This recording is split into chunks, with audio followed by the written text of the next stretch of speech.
Un planeta yermo se transforma en la Tierra que hoy conocemos. Todo empezó hace unos 4.000 millones de años. La vida se reproduce y poco a poco se extiende a todos los rincones del planeta. A lo largo de miles de millones de años, la evolución ha dado lugar a un número incontable de animales y plantas. Pero por diferentes que puedan parecer, todas las especies están emparentadas. El primero en descubrirlo fue un inglés llamado Charles Darwin. Darwin cambió por completo la manera de vernos a nosotros mismos, de ver la vida en general. ¿Qué es la inteligencia? ¿Por qué necesitamos dormir? ¿Y cuál es la diferencia entre el ser humano y el animal? El muro que nos separa es cada vez más permeable. Una y otra vez las catástrofes han hecho estragos en la vida que puebla la Tierra, pero hasta ahora siempre ha logrado sobrevivir.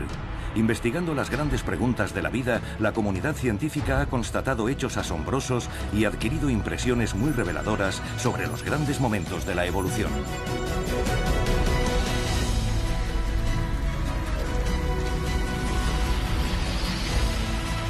Grandes momentos de la evolución.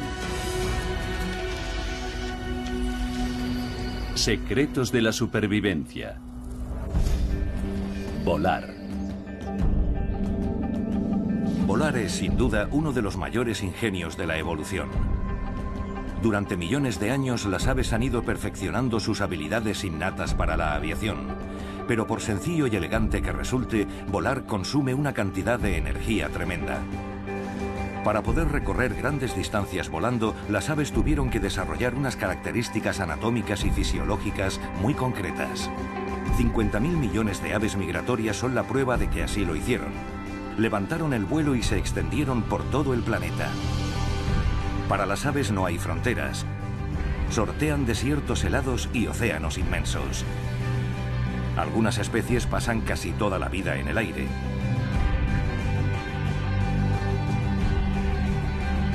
Cada una tiene su manera singular de volar. Sin embargo, lo que todas tienen en común son las alas y las plumas. Las plumas de vuelo son una maravilla de la aerodinámica. Van provistas de unos minúsculos ganchos que permiten trabarlas o separarlas según convenga, haciendo el vuelo estable y ligero. Las plumas y el vuelo van de la mano como el huevo y la gallina del dicho. Es lo que siempre hemos dado por sentado. Pero en 1995 se descubrieron nuevos y espectaculares fósiles en China. No hay otro yacimiento en el mundo donde hayan aparecido tantos fósiles de dinosaurio. Y al parecer muchas de estas especies tenían plumas. ¿Podrían clasificarse como tempranas precursoras de las aves? ¿Y a qué propósito servía su plumaje? Sus características físicas demuestran que no volaban, porque no podían. Hace unos 160 millones de años, el Lepidopterix trepaba por los bosques primigenios. Con sus 45 centímetros escasos, estaba entre los dinosaurios más pequeños del planeta. Lo que lo hacía único era su dedo medio increíblemente largo, una herramienta ideal para pescar. Ya entonces, una jugosa comida atraía a competidores. Otro rasgo que lo distingue son las 4 largas plumas de su cola. ¿Serían las primeras señales de vanidad? ¿Acaso estos pequeños saurios tenían algún sentido de la estética? Nunca lo sabremos. Pero ya existían las plumas mucho antes de que ninguna especie prehistórica echara a volar. Una idea que vino a sustentar un hallazgo realizado en Alemania. Hace unos años desenterraron los restos de una cría de dinosaurio en una mina de tiza de Baviera. El espécimen estaba en excelentes condiciones. Un examen con luz ultravioleta ha permitido desentrañar sus secretos. La especie, Sciurumimus, era un saurio original. Su cuerpo estaba densamente cubierto de plumas, aunque eran más bien lanosas y cumplían una función aislante, no de vuelo. Un hallazgo sensacional con poco más de 150 millones de años de edad. Un descubrimiento con repercusiones de gran alcance. Hasta el descubrimiento del Sciurumimus, los dinosaurios plumados que conocíamos eran parientes cercanos de las aves. Tener dinosaurios plumados ya era un éxito, pero todos esos animales estaban estrechamente emparentados con las aves.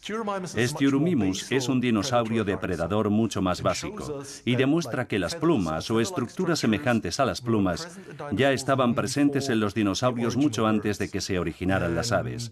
Y basándonos en lo que sabemos hoy, cabe asumir que prácticamente todos los dinosaurios tenían plumas. Esto no significa que el poderoso tiranosaurio Rex y su parentela fueran por ahí recubiertos de plumas. A medida que se separan los linajes de dinosaurios y aves, las plumas se van pareciendo más a un pelaje o a una cálida piel de abrigo. O tal vez a algún tipo de plumaje decorativo que pudiera haber adornado la cola o la cabeza.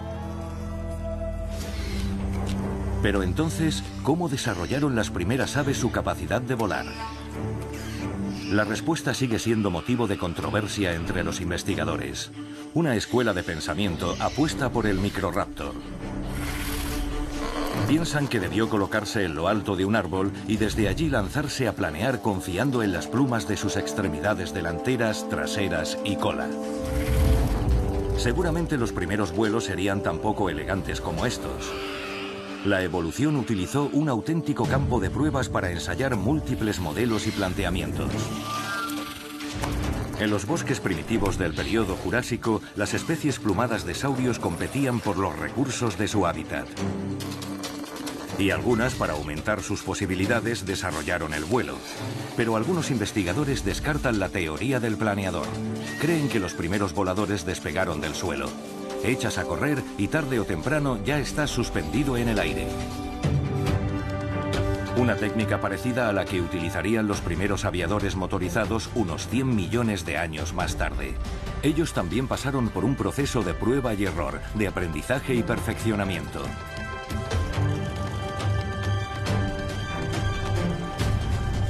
El ser humano avanzó decidido en el desarrollo técnico. A diferencia de la naturaleza, no dejó nada al azar.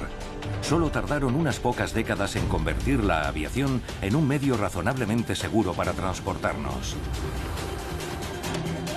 Pero aún no se ha inventado nada capaz de deslizarse en el aire con el sigilo y la aparente ligereza de las aves que hoy pueblan nuestro planeta con su asombrosa diversidad de colores y formas. Nadie sabe cuántas especies hay en la actualidad y menos cuántas existieron en épocas pasadas. Se supone que a lo largo de la evolución el 90% se extinguió. Como el Dimetrodón, a pesar de que parecía tener un brillante porvenir. Hace unos 300 millones de años, mucho antes de la era de los dinosaurios, vivía en un reducido terreno donde hoy crece el bosque de Turingia. El Dimetrodón pertenecía a un grupo de reptiles que se supone fueron los precursores de los mamíferos. Ya entonces el mundo estaba dividido entre apacibles herbívoros y fieros carnívoros. El Dimetrodón era uno de los superpredadores de su tiempo. Sus presas eran felizmente ajenas al peligro inminente. Su vistosa aleta dorsal probablemente tenía la finalidad de impresionar, como las astas del ciervo o el plumaje del pavo real. El Dimetrodón debía su éxito a su velocidad y a varias innovaciones decisivas. Sus contemporáneos aún tenían que devorar de golpe sus presas, mientras que él podía ir arrancando pedazos gracias a una dentadura irregular, un rasgo común a todos los mamíferos tardíos que les daba una enorme ventaja. Otro detalle significativo que sitúa al Dimetrodón en la línea de los mamíferos, ya sean erizos, caballos, primates o seres humanos, es una abertura en el cráneo llamada fosa temporal. Probablemente fue el último rasgo adquirido que permitió el crecimiento y desarrollo del cerebro de los mamíferos. Sin embargo, al Dimetrodón le llegó su hora. Catástrofes y extinción. Hace 250 millones de años sobrevino la catástrofe. Cuando todo acabó, apenas quedaban especies vivas sobre el planeta. Hasta hoy no se ha podido esclarecer la causa de esta extinción masiva.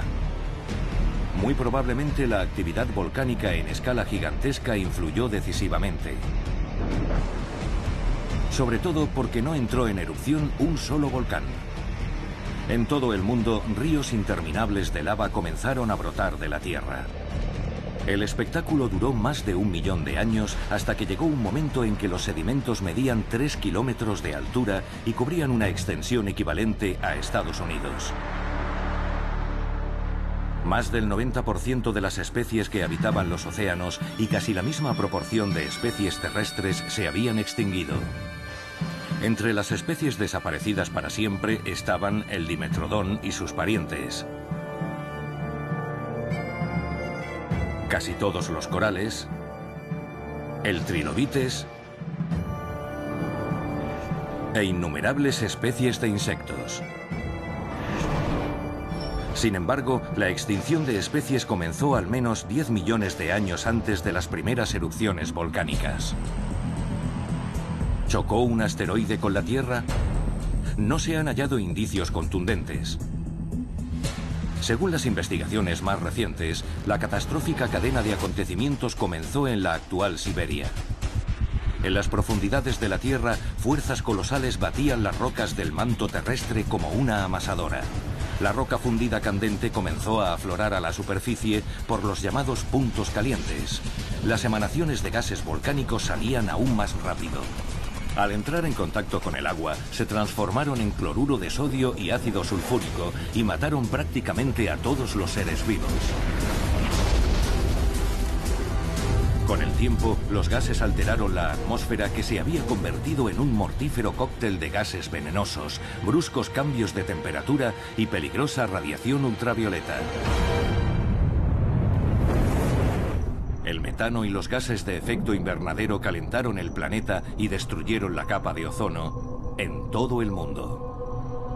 Por eso la mayoría de las especies animales y vegetales se extinguieron antes de que los gigantescos ríos de lava cubrieran sus hábitats y acabaran con casi todos los supervivientes. Las consecuencias fueron de alcance mundial. La Tierra había quedado inhabitable y vacía, aunque no del todo. Algunas especies habían sobrevivido. De no ser así, hoy la humanidad no existiría. Reiniciando la vida. El listrosaurio era una de las llamadas especies de la catástrofe. Se movía en grandes manadas por un paisaje desierto. Su humilde forma de vida le permitía aprovecharse de las nuevas condiciones. Eran excelentes cavadores y buscaron refugio subterráneo temporalmente. Los primitivos búnkeres ofrecían protección frente al polvo y el calor abrasador de la superficie. Sin depredadores ni competidores, proliferaron en grandes extensiones del planeta. Sus migraciones demuestran que los territorios continentales de África, India y la Antártida aún estaban unidos o al menos estrechamente conectados. A lo largo de varios millones de años, el listrosaurio fue soberano absoluto de sus dominios mundiales. Pero la evolución volvió a tomar impulso. Las condiciones de vida empezaron a cambiar, en gran parte para desgracia del listrosaurio, cuyo reinado llegó a su fin.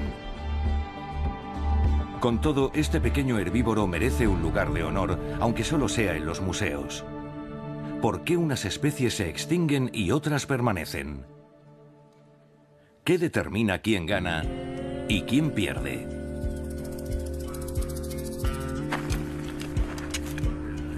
Un equipo de paleontología de la Universidad de Bonn quiere averiguar qué cambios sucedieron en los océanos una vez pasado el cataclismo.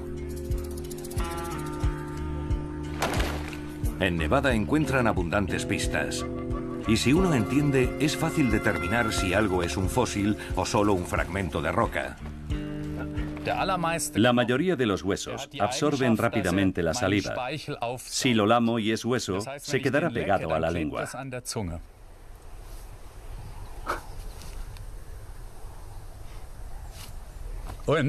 Y además apesta.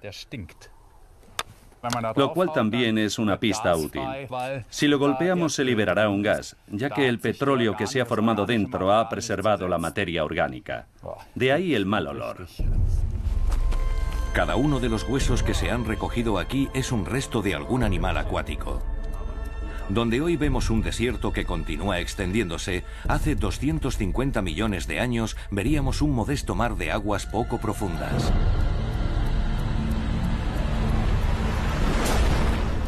Cuando desapareció casi toda la vida terrestre, este mar quedó desierto de vida salvo por unos cuantos mejillones y algunos calamares primitivos.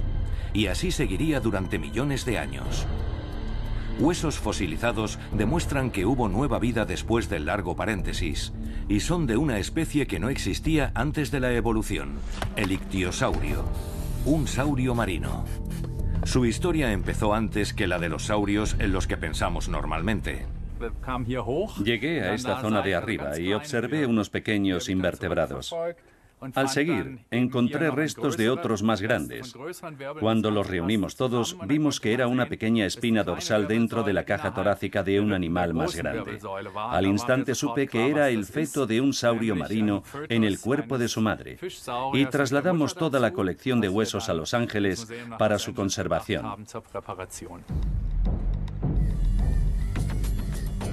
Martin Sander llamó a la madre Martina.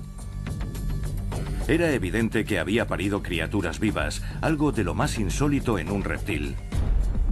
Los paleontólogos tienen una explicación. Los reptiles habían empezado a volver al mar, una novedad en la historia del planeta. Al adaptarse a la vida submarina, se volvieron increíblemente parecidos a nuestros delfines, lo que demuestra que ante dificultades parecidas surgen soluciones parecidas. Las crías se desarrollaban dentro del cuerpo de la madre. No hay manera de saber cuánto duraba el periodo de gestación, pero hay una cosa clara. Los saurios submarinos parían crías vivas porque los huevos de reptil morían bajo el agua.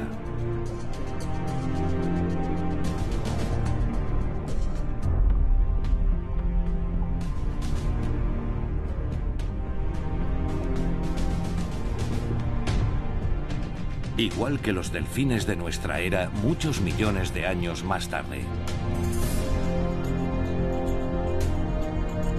La devastación que sufrió la mayor parte del planeta había dado paso a nuevas formas de vida. La evolución fue rellenando los huecos poco a poco.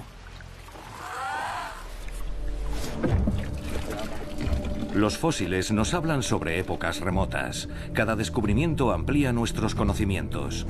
Y las rocas de Nevada guardaban otra emocionante sorpresa para los investigadores. Estos huesos pertenecieron a un poderoso depredador, un saurio marino como Martina. Se llamaba Talatoarcon, que significa Señor del Mar. Podía llegar a medir 12 metros de largo, un tiranosaurio marino.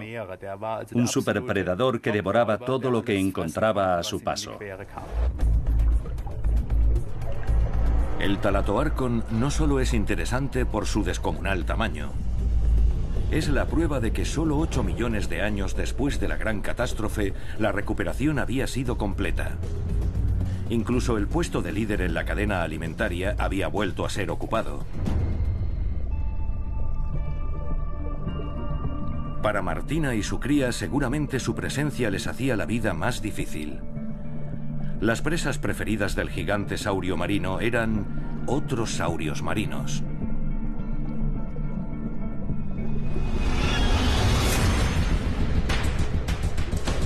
Fue el primer depredador realmente grande que anduvo al acecho en los océanos.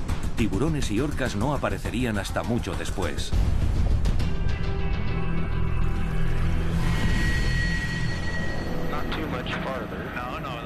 El gigantesco esqueleto es retirado de la roca excavando con mucho cuidado. Hace falta un helicóptero para llevárselo.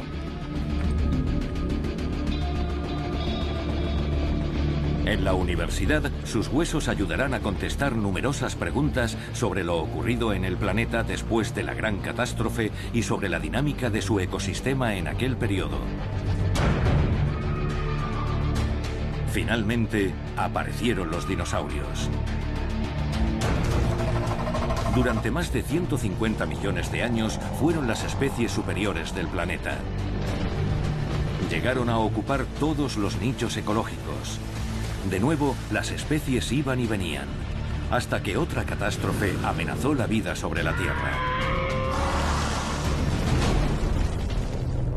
Hace 65 millones de años, la Tierra fue alcanzada por una masa destructora procedente del espacio exterior. Para los dinosaurios también había llegado el fin. La vida en el planeta no volvería a ser igual. Sería un error sugerir que las extinciones masivas son en sí un proceso selectivo. Son catástrofes que arrasan grandes grupos de animales y plantas y despejan el terreno para que florezca toda la nueva producción de la evolución. El primer huevo. Algunos ingenios de la evolución han resistido todos los cataclismos. El huevo, por ejemplo. Por diferentes que sean estos animales, todos ponen huevos. Peces, ranas e insectos. Y como estos huevos son blandos y viscosos, deben mantenerse en un medio fluido para poder desarrollarse y eclosionar. Los huevos con cáscara dura llegaron con los reptiles. A partir de ahí ya no dependerían del agua. La mayoría de las especies de reptiles dejan sus huevos calentándose al sol, pero eso no significa que se queden solos.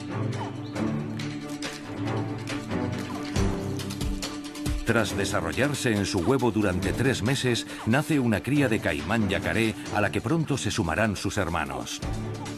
De manera instintiva se dirigen a la masa de agua más próxima,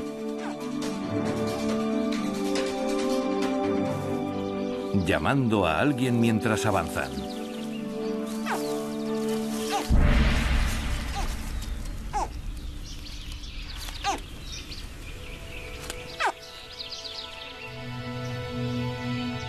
Y ahí está. La madre reconoce al instante a su nuevo vástago y se dispone a ayudarlo a realizar el arduo viaje.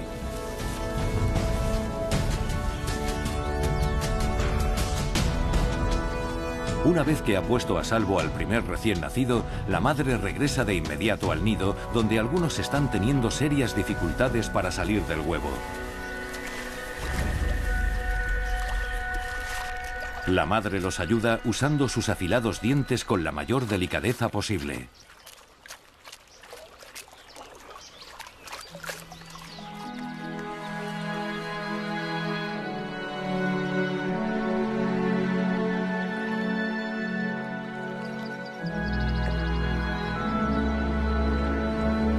El cuidado materno es otro rasgo innovador en la evolución de los reptiles.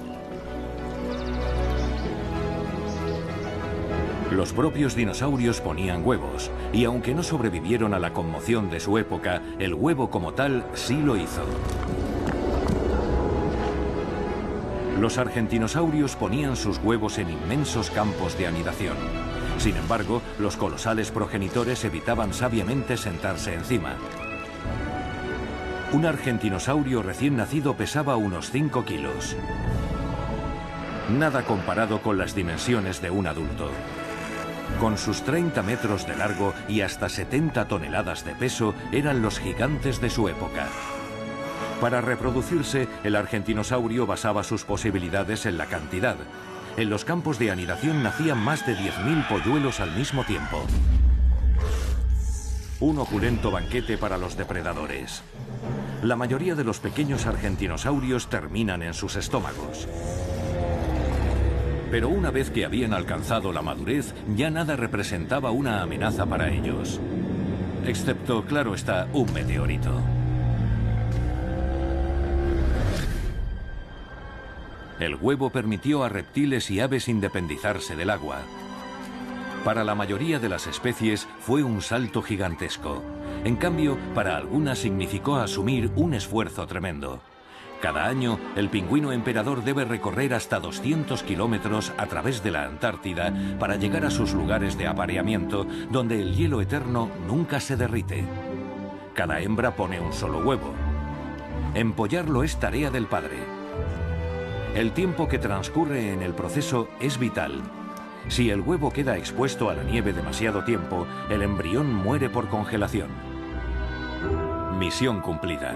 Debajo del pliegue abdominal se está cómodo y caliente. Afuera las temperaturas pueden caer hasta los 20 grados bajo cero, incluso en verano. A las 9 semanas, los huevos eclosionan casi simultáneamente en toda la colonia.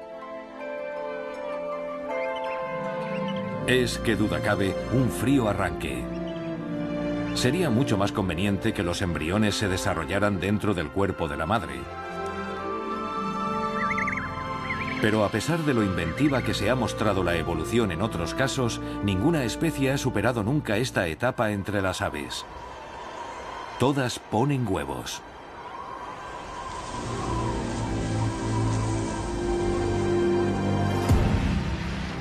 El éxito de los mamíferos se basa en nacer vivos. Aunque solo representan el 1% de todas las especies, los mamíferos en los últimos 200 millones de años se han extendido por todo el planeta, tanto en el agua como en tierra firme. Al principio eran especímenes más bien pequeños. Varias características los distinguen. La presencia de pelo, la lactancia, pero sobre todo que los hijos se gestan en el útero de la madre. Aquí también todo comienza en un óvulo que tras ser fecundado se desplaza por el oviducto y se asienta en la pared uterina. Allí se combina con el tejido materno y se forma un nuevo órgano, la placenta. La placenta abastece de nutrientes al embrión mientras crece bien protegido en el saco amniótico, una minúscula reserva marina particular. Y si acecha el peligro, no hay más que cambiar de sitio.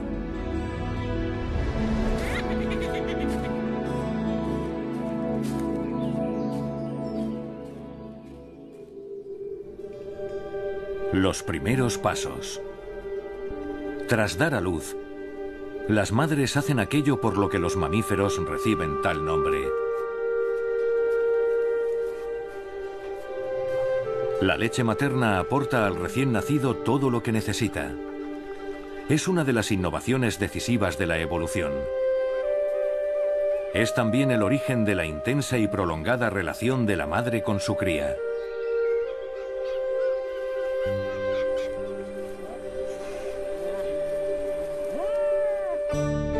Los bebés humanos, sin embargo, carecen de casi todo lo necesario para sobrevivir. Si se los deja a su suerte, están completamente indefensos, al contrario que nuestros parientes más cercanos. Un bebé orangután, por ejemplo, depende mucho menos del cuidado parental.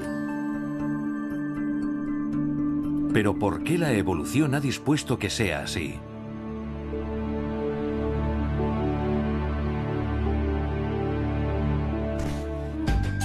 La comunidad científica ha pensado durante mucho tiempo que debido al hecho de caminar erguidos, la pelvis se fue estrechando hasta que el canal de nacimiento ya no permitía el paso de la cabeza, aunque al parecer no es la causa decisiva. Es el hambre del feto tras permanecer 9 meses en el útero lo que desencadena el nacimiento. La demanda de calorías aumenta cada semana. Al principio la madre puede cubrir la demanda, pero solo hasta cierto punto. Cuando ya no puede producir más, el parto se pone en marcha. Por diferente que pueda ser el desarrollo individual, casi todos los seres vivos tienen algo en común. Hágase el sexo. Más del 99% de las especies lo practican. El sexo está entre los avances que han tenido mayor éxito y también entre los más enigmáticos. ¿Por qué se requieren esfuerzos tan complicados para reproducirse? Porque el sexo es mucho más que el mero apareamiento. Primero hay que buscar una pareja adecuada, después cortejarla y tal vez incluso conquistarla. El mensaje del macho siempre será el mismo. Soy el pretendiente más fuerte y sano, tu mejor opción para engendrar descendencia. Un ritual que se repite desde tiempo inmemorial. Da igual que seas grande o pequeño. Es una lucha para tener acceso exclusivo, así que bien vale dedicarle el máximo esfuerzo. La evolución se asegura de que se transmitan los genes del más valioso.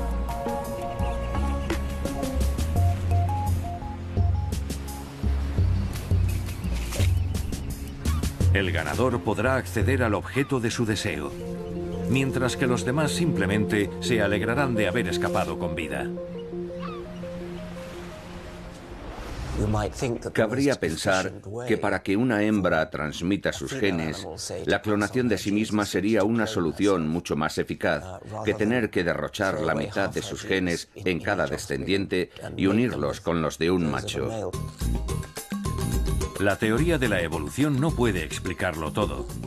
¿Por qué hacemos esfuerzos tan complicados para emparejarnos? Es una pregunta que sigue abierta. Tal vez tenga que ver con el cruce de los genes adecuados para mejorar nuestra capacidad de adaptación. Pero ¿cómo reconocemos a la pareja ideal? Nuestros propios genes se encargan de eso. Aparte de los rasgos exteriores, nos mueve un elemento menos consciente relacionado con el apareamiento. Nos olemos mutuamente. El olor es un factor decisivo en el apareamiento. Los experimentos del biólogo evolutivo Manfred Milinski con el pez espinoso aportan pruebas que lo demuestran. Está convencido de que la humanidad también se guía por el olfato. Cualquier otra cosa que te venga a la cabeza es irrelevante.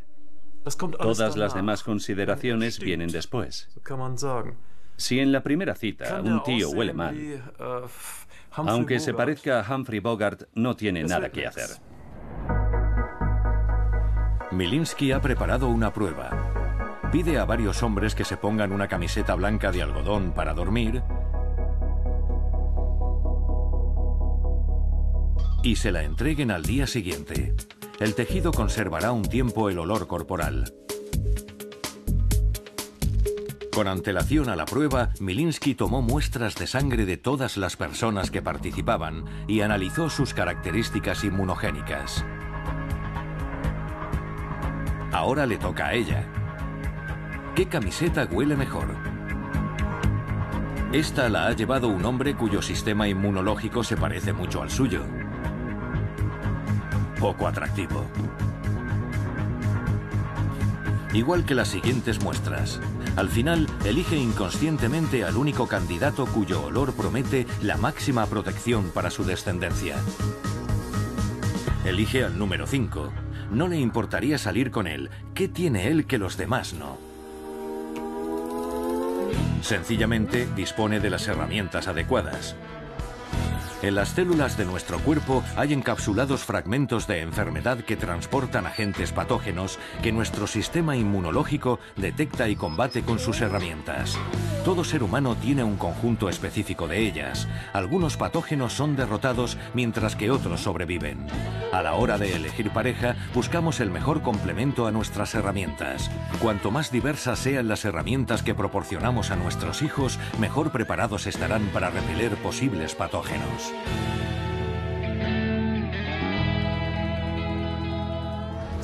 Este mecanismo nos lleva a buscar parejas adecuadas que garanticen a nuestros hijos el mayor grado posible de inmunidad frente a las enfermedades. Todos estamos dotados de un conjunto particular de inmunógenos que nos confiere un olor característico. Por tanto, la selectividad por el olor es la clave. En este laboratorio están creando perfumes destinados a hacer mediciones. ¿Pero sabremos reconocer lo que nos funciona mejor? A. Un perfume sintetizado especial para ella. O B. Una fragancia femenina diferente. Ella nota al instante qué aroma complementa el suyo. Una mala elección podría tener consecuencias indeseables.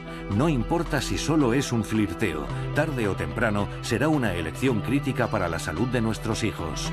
Y es ahí donde cabe esperar que nuestro sentido del olfato nos oriente. Por eso la evolución creó el sexo, para evitar la enfermedad. En la Universidad de Harvard, un equipo científico persigue también esta meta, pero con un enfoque distinto. George Church es pionero de la investigación genética. Ha publicado su código de ADN en Internet, igual que su altura, su peso y hasta su historial de enfermedades. Su proyecto del genoma personal va dirigido a 100.000 voluntarios que seguirán su ejemplo. Sin embargo, el humano transparente es un concepto que muchos todavía ven con profunda inquietud. A veces nos preocupa lo que no debería preocuparnos. Si todo el mundo se guarda su información personal, cada uno de nosotros pierde. Todos perdemos. Pero si la ponemos en común, y hay varias estrategias para hacerlo, la nuestra es solo una de las más radicales, si podemos compartirla, empezaremos a ver causa y efecto y cómo surgen nuevas vías y curas. El profesor George está experimentando con células de cerdo para modificar sus órganos y adecuarlos al cuerpo humano con fines de trasplante. Para conseguirlo hay que ir modificando el genoma del cerdo hasta que sus genes ya no sean identificados por el sistema inmunitario humano como invasores. Y ya es posible hacerlo gracias a un gran avance en ingeniería genética. La varita mágica de los genetistas se llama CRISPR, las siglas en inglés de repeticiones palindrómicas cortas agrupadas irregularmente interespaciadas. Es una herramienta para separar secuencias predefinidas de la cadena de ADN y reemplazarlas por secuencias nuevas.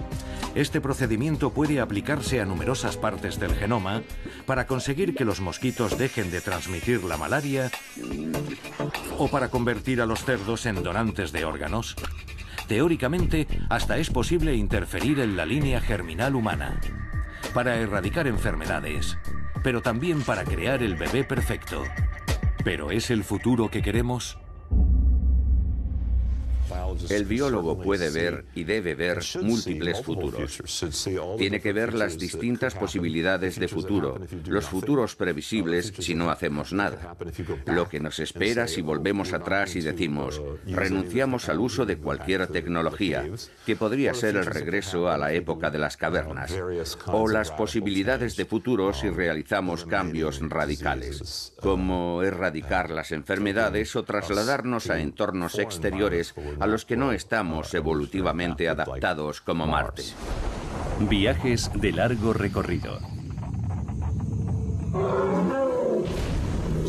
Siempre ha existido esa presión sobre la vida, obligándola a adaptarse a nuevas condiciones. Y cuando se vuelven especialmente hostiles, te desplazas. Una caravana en busca de agua, obligada por la sequía y la urgencia de encontrar alimento. En el continente africano, los viajes de largo recorrido como este son habituales, año tras año. Durante la estación seca, la aridez del terreno convierte la estepa en un entorno donde peligra la vida. Cada año, más de 100.000 ñus emigran a través de toda África Oriental. Pero un gran obstáculo se interpone entre ellos y las regiones lluviosas del norte, el río Mara. Se lo juegan todo, pero el hambre les empuja a seguir. Los ñus de mayor edad saben muy bien lo que les aguarda. Llevan años enfrentándose a esta prueba.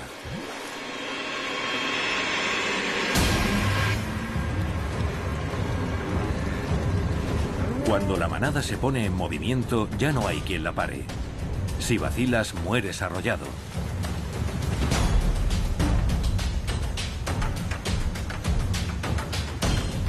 Esta migración anual proporciona a los cocodrilos comida de sobra para su segura supervivencia. 1 de cada 4 ñus de la manada no llegará al final de esta larga marcha. Caen presa de los depredadores o simplemente mueren de hambre y agotamiento. Pero la mayoría lo conseguirá. Por tanto, para sus especies, en general vale la pena pasar por la difícil prueba. El banquete ha terminado. Se avecinan tiempos de escasez. Tal vez pasen varios meses hasta que se vuelva a presentar la oportunidad de comer. Por fin, la lluvia. Vuelve la vida. La sabana está cubierta de verde. Los tiempos difíciles han terminado. Ya sea la llanura del Serengeti o el delta del Okavango, el cuadro es siempre el mismo. Cuando hay agua, caben incluso la diversión y los juegos. Hay comida en abundancia, al menos por un tiempo.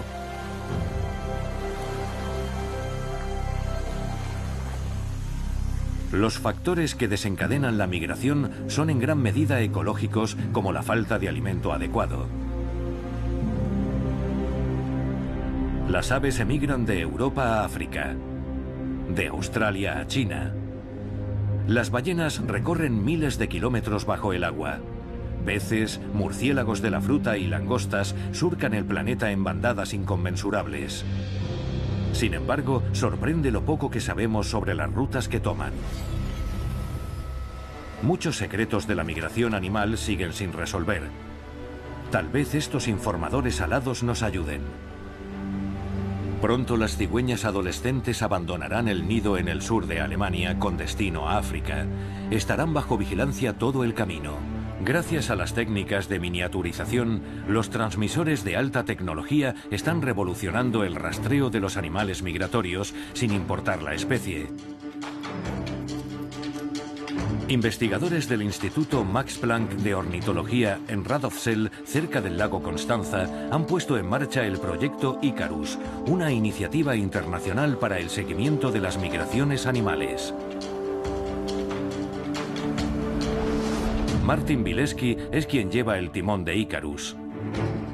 Su intención es recopilar tanta información detallada como sea posible. Lo que nos maravilla es que todos los animales migren durante determinados tramos de su vida o durante toda su vida. Y en la mayoría de los casos sabemos muy poco de estas migraciones. ¿Dónde sobreviven? ¿Qué necesitan? ¿Cómo podemos protegerlos? ¿Qué utilidad tienen en el ecosistema para el ser humano? Son preguntas sin respuesta. En la Estación Espacial Internacional se está instalando un conjunto especial de antenas capaces de recoger datos de decenas de miles de transmisores. El sistema no solo rastreará rutas y registrará escalas de viaje, también anotará la temperatura y el latido cardíaco de los animales. Sin embargo, aun sin este sofisticado programa, los investigadores han observado que muchas especies están regresando antes de sus territorios de invierno. Es el resultado del calentamiento global.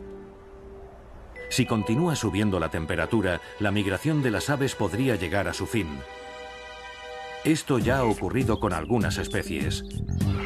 Por ejemplo, la curruca capirotada. Ya solo una parte de su población emigra al sur. El resto permanece en el norte, beneficiándose de unos inviernos más cortos y benignos. Algunos puede que no lo consigan, pero la mayoría de las aves encuentra el suficiente sustento para sobrevivir a la estación fría.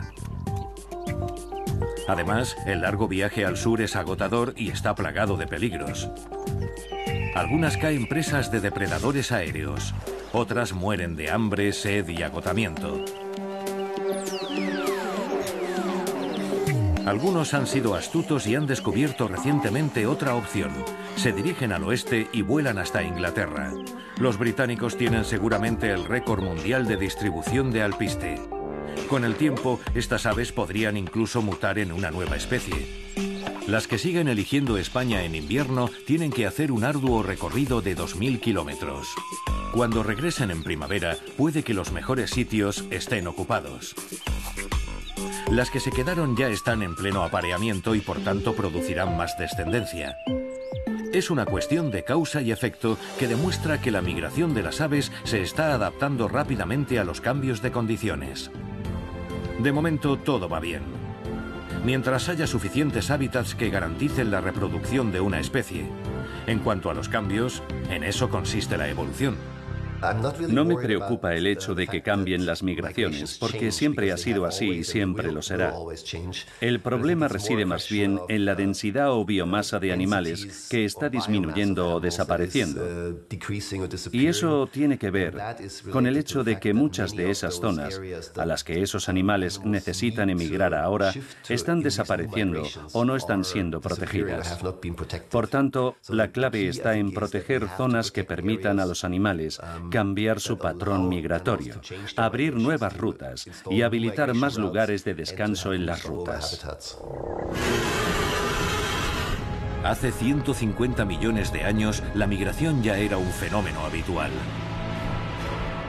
Periódicamente, el camarasaurio emprendía viaje. Con un peso aproximado de 50 toneladas, eran los pesos pesados de su época. En verano, sus pastos de las tierras bajas se secaban. Azuzados por el hambre y la sed, se dirigían a las montañas, donde había agua y comida incluso durante la estación seca.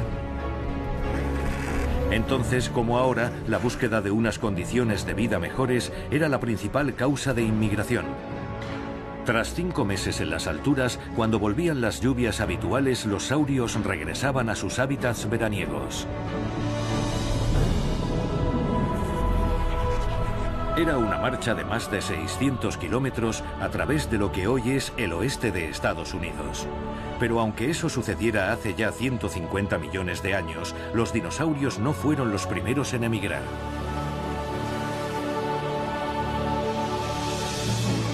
Sin duda, la primera migración de todas ocurrió en el mar. Y sigue teniendo lugar. Al ponerse el sol, miles de millones de organismos diminutos suben de las profundidades para alimentarse.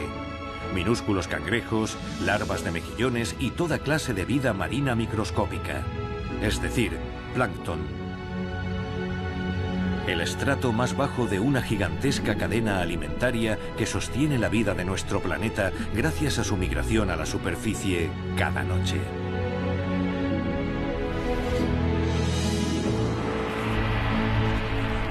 Las páginas en blanco de la historia de la evolución empiezan a rellenarse.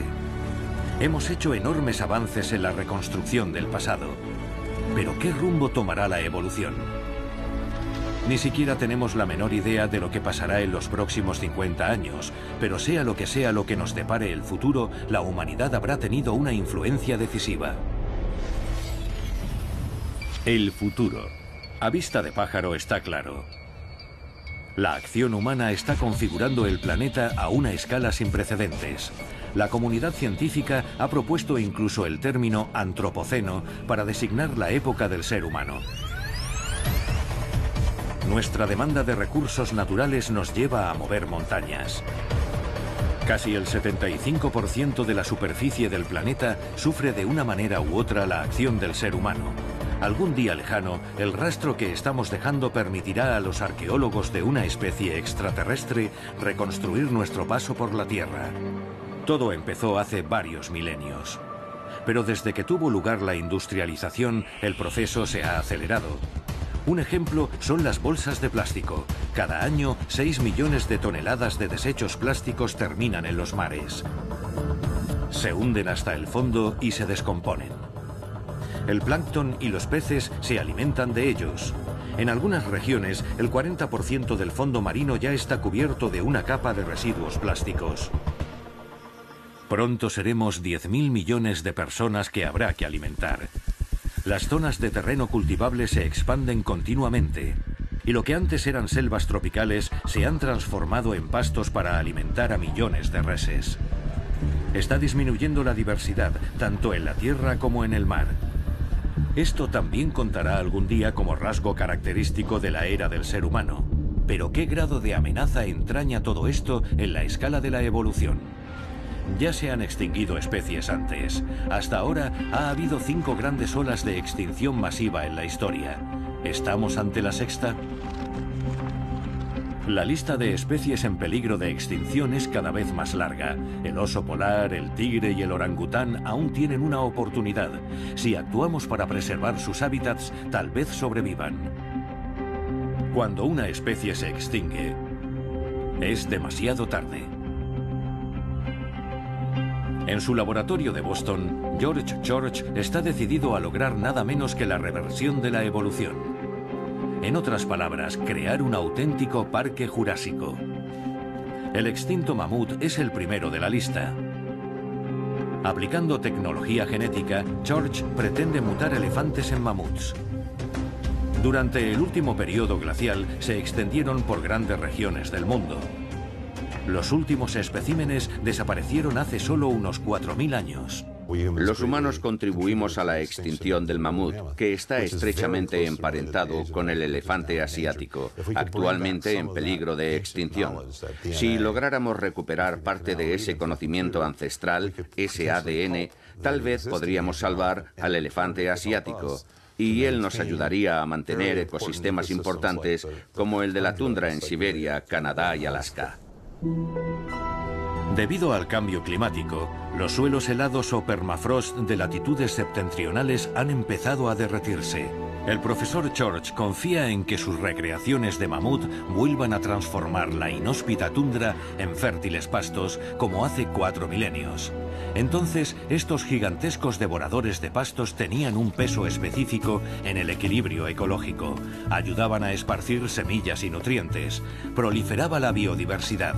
Hoy esta tundra en proceso de deshielo cada vez libera más cadáveres de antiguos residentes.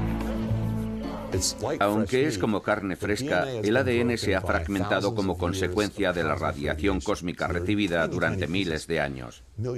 Son millones de fragmentos minúsculos. La solución está en juntarlos usando un programa informático y después imprimir una copia nueva. El profesor George pretende hacer una inserción progresiva de genes de mamut en el genoma del elefante. Les saldría un pelaje lanoso, las orejas más pequeñas y los colmillos más largos, y producirían una gruesa capa de grasa bajo la piel. Sería un elefante con aspecto de mamut adaptado a climas fríos.